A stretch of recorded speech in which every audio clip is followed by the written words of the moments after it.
समताच्या कर्मचाऱ्यांवर झालेल्या मारहाणीच्या घटनेनंतर आता या प्रकरणाला राजकीय वळण लागले असून पतसंस्थेचे संचालक तसेच राष्ट्रवादी काँग्रेस पक्षाकडून सायंकाळी आरोपींना तत्काळ अटक करण्याची मागणी करत निवेदन देण्यात आले। यावेळी बोलताना समता पतसंस्थेचे संचालक संदीप कोयटे यांनी गंभीर आरोप केले। त्यांनी सांगितले की या प्रकरणी दिलेल्या तक्रारीवर पोलीस प्रशासन कुठलीही ठोस भूमिका घेत नसल्याचं चित्र आहे। विरोधी पक्षाच्या दबावामुळे पोलीस कारवाई करत नाहीत असा आमचा ठाम आरोप आहे। विरोधी पक्ष आमच्यावर सातत्याने विविध प्रकारचे आरोप करत आहेत आणि आता तर आमच्या कर्मचाऱ्यावर थेट मारहाण करण्यात आली आहे। मात्र तरीही पोलीस प्रशासन ठोस पावले उचलताना दिसत नसल्याचं यावेळी संदीप कोयटे यांनी सांगितलं आहे। पुढे बोलताना त्यांनी चिंता व्यक्त करत सांगितले की अशा गुंड प्रवृत्तीच्या लोकांमुळे गावात मोकळेपणाने फिरणे देखील आमच्यासाठी अवघड होणार आहे। अशीच परिस्थिती जर राहिली तर आम्हाला पोलीस कंपाऊंडमध्ये राहावे लागेल अशी तीव्र प्रतिक्रिया त्यांनी यावेळी व्यक्त केली।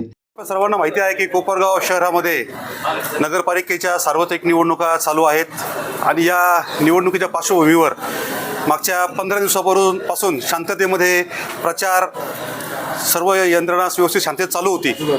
परंतु काल 2 दिवसापासून विरोधकांना आपला पराभव दिसायला लागला, त्यामुळे त्यांनी वेगवेगळ्या नको त्या गोष्टी करायला सुरुवात केलेली आहे। त्याचाच पहिला भाग म्हणजे त्यांनी समता पतसंस्थेवर काही थकबाकीदारांना एकत्र आणून चुकीच्या खोट्या कंप्लेंट त्यांनी पोलीस स्टेशनला किंवा सहकार्यात दाखल केल्या। हे दाखलपर्यंत करेपर्यंत काही अडचण नव्हती, परंतु त्याच्यानंतर सोशल मीडियावर विरोधकांनी काही ठराविक मोबाईल नंबरवरून समताच्या बाबतीमध्ये अपप्रचार करायचं काम चालू केलं, समताच्या ठेवीदारांना घाबरायचं काम चालू केलं, समताच्या ठेवीदारांना सगळ्यांना चुकीचे फोन लावून फोनवर समताचा अपप्रचार करायला सुरुवात केली। आणि याची तक्रार आम्ही पोलीस स्टेशनला दिली की काही ठराविक 1, 2 ते 3 नंबर आहेत, ह्या 3 नंबरवरून समताच्या बाबतीमध्ये चुकीचे अपप्रचार समताच्या बाबतीतला हा पसरवला जातोय। ही अत्यंत खेदाची गोष्ट आहे। समताची चौकशी होणार असेल तर ती होईल, त्याला न्यायालय सक्षम आहे, त्याला कोर्ट कचऱ्या सक्षम आहेत, सहकार खातं आहे, ते चौकशा करेल।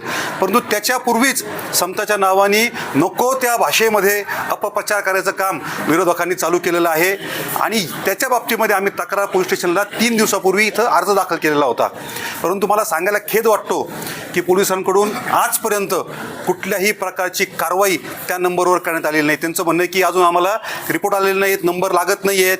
पण आपल्या सगळ्यांना माहिती आहे की हा सगळा मोबाईलचा जमाना आहे, इलेक्ट्रॉनिक जमाना आहे। कुठला मोबाईल नंबर कुठं कशा परिस्थितीत अस्तित्वात आहे हे आपल्याला पुढच्या 10 मिनिटांमध्ये काढता येतं, हे आपल्या सगळ्यांना माहिती आहे।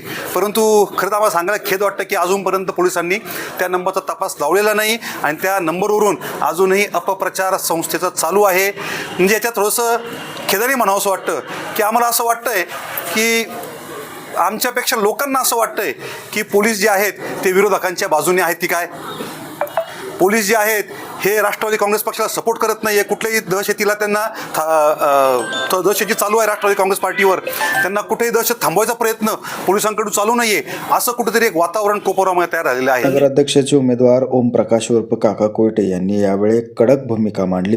जर आमच्या तक्रारीची दखल पोलीस प्रशासनाने घेतली नाही तर उद्या कोपरगाव शहर पोलीस ठाण्यात ठिय्या आंदोलन करण्यात येईल। जोपर्यंत तक्रारीची दखल घेतली जाणार नाही तोपर्यंत आम्ही पोलीस ठाणे सोडणार नाही असा थेट इशारा त्यांनी दिला आहे। कोपरगाव नगरपालिकेच्या नगराध्यक्षपदाकरता आणि 30 नगरसेवकांच्या निवडीसाठी मतदान होणार आहे। ही लोकशाही प्रक्रिया आहे। ही लोकशाही प्रक्रिया विविध अडचणी आणून विरोधी पक्षांनी पुढे ढकलण्याचा प्रयत्न केला, पण न्यायालयाने आम्हाला न्याय दिला, न्यायदेवतेने आम्हाला न्याय दिला। यानंतर सुद्धा विविध माध्यमातून विरोधी पक्ष खोटे नाटे आरोप करीत आहेत। विशेषतः आमच्या समता पतसंस्थेच्या थकबाकीदारांना हाताशी धरून काही छोटे नाटे आरोप करीत आहेत आणि त्याचा सोशल मीडियावर प्रचारसुद्धा करीत आहेत। आम्ही पोलीस स्टेशनला नंबर दिलेले आहेत की या नंबरच्या सोशल मीडियावरून या बातम्या प्रकाशित होत आहेत, या बातम्या संपूर्णपणे खोट्या आहेत। या बातम्या प्रकाशित करणाऱ्या नंबरच्या व्यक्तीचा तुम्ही शोध घेऊन त्यांच्यावर कारवाई करा। गेले 3 ते 4 दिवस झाले ही मागणी आम्ही करतो आहोत। काल आमच्या संस्थेचे संचालक आणि अधिकारी कर्मचारीसुद्धा या ठिकाणी येऊन गेले, तरीसुद्धा पोलीस काही ॲक्शन घेत नाही आहे। आणि आज तर कळसच केला, आमच्या एका कर्मचाऱ्याला चक्क मारहाण करण्यात आली। तो कर्मचारी कुठं प्रचारात नव्हता, सोशल मीडियाचं माझं अकाउंट तो ऑपरेट करतो म्हणून त्या कर्मचाऱ्याला चक्कर मारहाण करण्यात आली. याच्यामुळे एक स्पष्ट आहे की विरोधकांचा पराभव हा नक्की होणार आहे. आमचा विजय हा निश्चित आहे. आम्हाला त्यांना त्याच भाषेत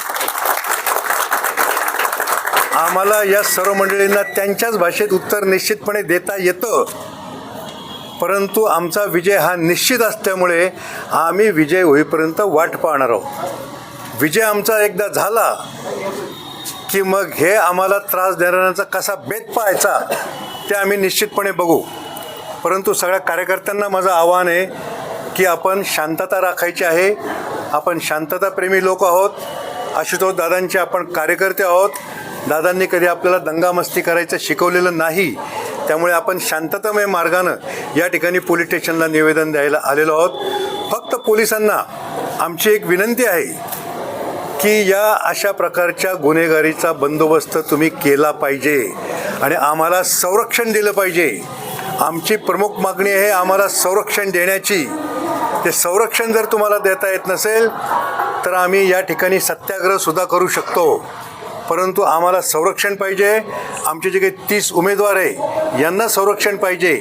आज माझ्या कर्मचाऱ्यावर हल्ला झाला, आमच्या उमेदवारावर सुद्धा हल्ला होऊ शकतो आणि याच्यामध्ये आमचे उमेदवार हल्ला झाला तर गप्प बसणार नाही आणि आम्ही सुद्धा त्यांच्या पाठीमागं खंबीरपणे उभं राहू.